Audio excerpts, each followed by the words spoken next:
Fast food, junk food అలవాటు పడిపోయిన ఈ జనరేషన్ ఫ్రూట్స్ తినడమే మర్చిపోతుంది. ఒక్కో ఫ్రూట్ వల్ల ఒక్కో రకమైన హెల్దీ బెనిఫిట్స్ ఉన్నాయి. ఎంసీఏ లక్కీ వ్లాగ్స్కి స్వాగతం, సుస్వాగతం.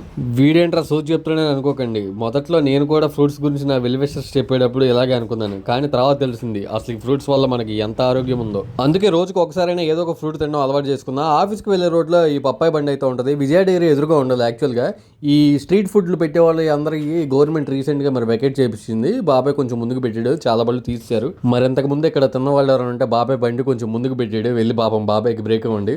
బాబాయ్ని ఒక 2 ముక్కలు ఇవ్వమని చెప్పా. బాబాయ్ వెంటనే అప్పుడే కట్ చేసి పెట్టిన పీసెస్ని అలా పేపర్లో వేసేసి చిన్న చిన్న పీసెస్గా కట్ చేసి ఇచ్చేసాడు. కాస్ట్ వచ్చి జస్ట్ 20 రూపీస్ పడింది. బొప్పాయి పండు మంచి రంగుతో భలే ఉంది, చూస్తుంటేనే నోరు ఊరిపోతుంది. ఓకే, ఈ పండు వల్ల ఉపయోగాలు కిడ్నీలో స్టోన్స్ ఉన్న వాళ్ళు తింటే స్టోన్స్ కరుగుతాయి అంటున్నారు డాక్టర్స్. బీపీ షుగర్ ఉన్న వాళ్ళు తింటే కంట్రోల్లో ఉంటుంది. ఐకి స్కిన్కి కూడా చాలా మంచిది ఈ ఫ్రూట్. మీరు ఎవరైనా తినడం ఇష్టం లేని వాళ్ళు ఉంటే తినడం అలవాటు చేసుకోండి. బై ఫ్రెండ్స్, మళ్ళీ వెళ్దాం.